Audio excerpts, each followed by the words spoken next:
Всем привет! Мы переехали в Великобританию. Ну, как переехали? Мы еще в процессе.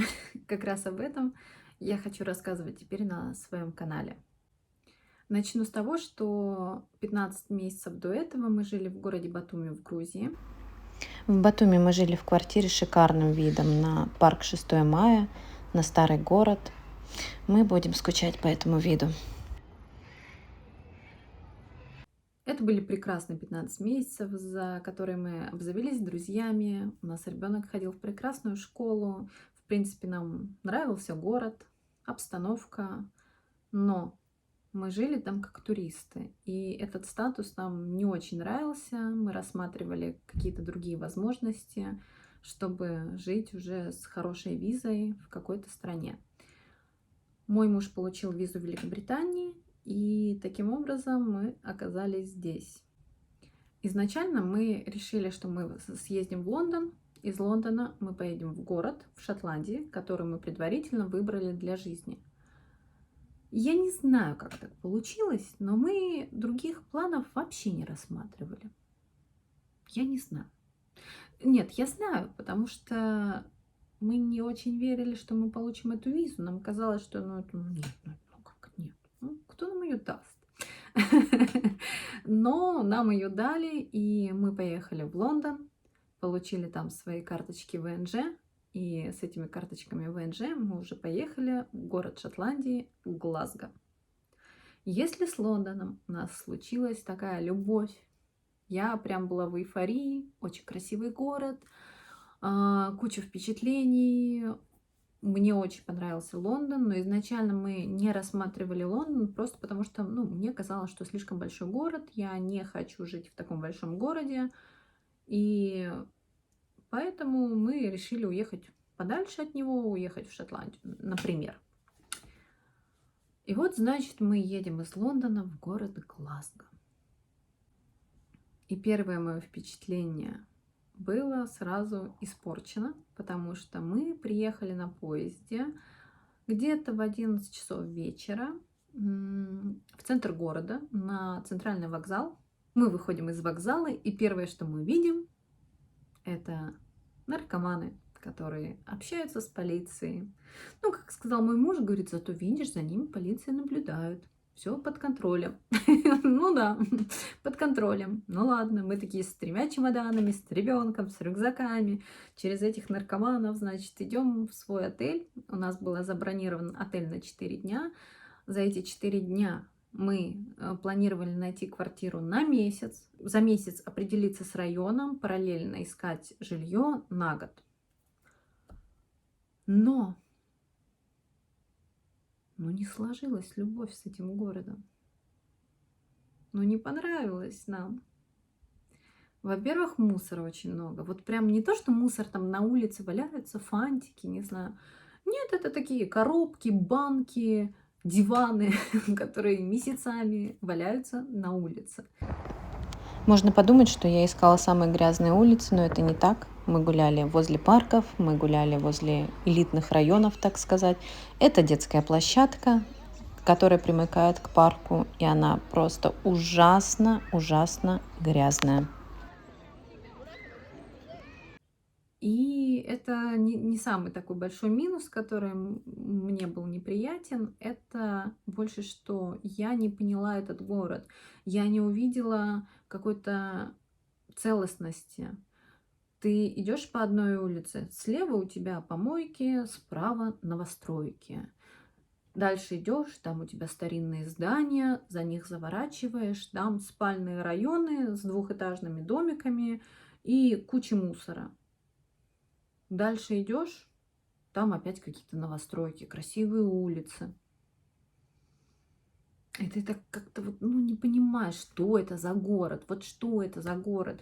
Я не могу сказать, что если мне покажут какую-то фотографию улицы Глазго, я так скажу, да это же Глазго. Мне кажется, я многие города смогу узнать по фотографии, но не Глазго. Хотя нет, наверное, теперь, когда я увижу кучу мусора и наркоманов на вокзале, я сразу пойму, что это Глазго. Ладно, шучу. У меня в принципе, Глазго неплохой город, если ты турист. Когда ты ищешь себе город для жизни, это все же другое. Это ты по-другому на город смотришь.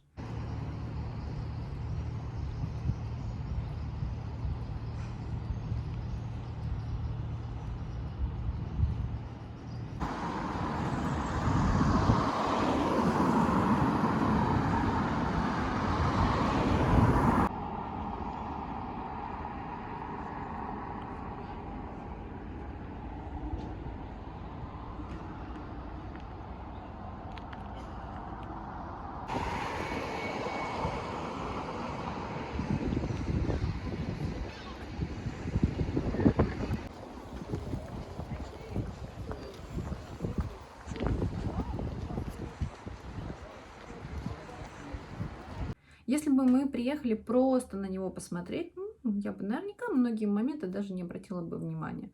Я бы не влюбилась в город, но у меня бы не было какого-то такого отрицательного впечатления.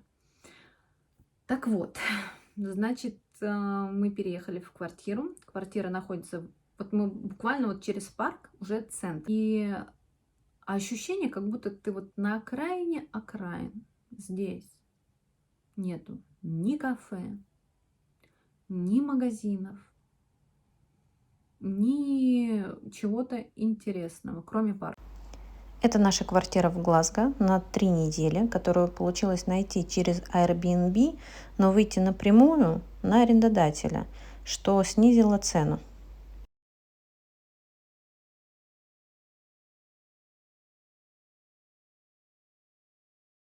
Мы поняли, что точно мы здесь жить не хотим.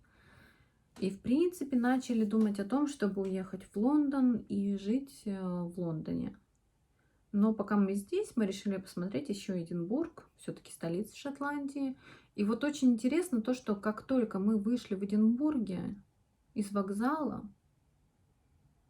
я увидела то, чего я, наверное, ожидала от Глазго. Когда ты вот выходишь, а везде красота. Вот просто тебя же разрывает, в какую сторону смотреть.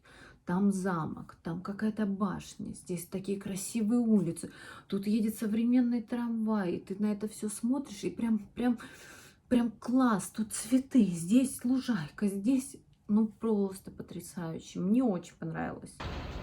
От Глазго в центр Эдинбурга ходят поезда.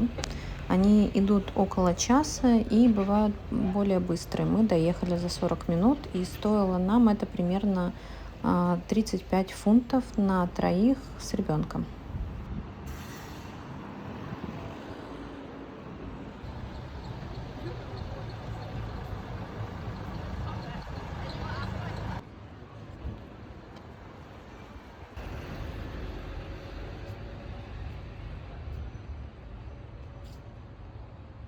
Не менее чем определенный уровень.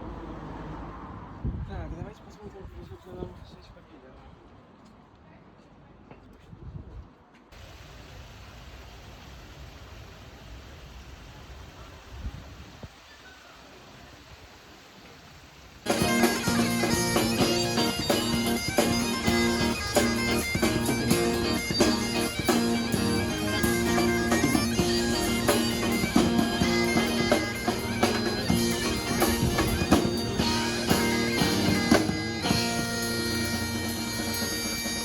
Впечатления от Эдинбурга, они как будто бы чуть-чуть несли смуту, и стало как-то сложнее выбирать. Но в целом все-таки мы планируем поехать в Лондон. Теперь нам опять же нужно найти квартиру на месяц, чтобы потом изучить районы, в которых мы бы хотели жить, чтобы потом в них искать квартиру. Вообще съем жилья, что в Шотландии, что в принципе, наверное, во всей Великобритании, это не так просто. Об этом, возможно, я сниму отдельное видео. И не переключайтесь. Мы уже месяц в Великобритании. За этот месяц как бы ничего не изменилось в пользу нашего приземления, заземления. Мы до сих пор в подвешенном состоянии, но присутствует как такое нервное состояние, так и наоборот эйфории, когда что-то интересное тебя ждет в будущем. Надеюсь, оно сбудется. Поэтому не переключайтесь, будьте в курсе, и надеюсь, вам было интересно.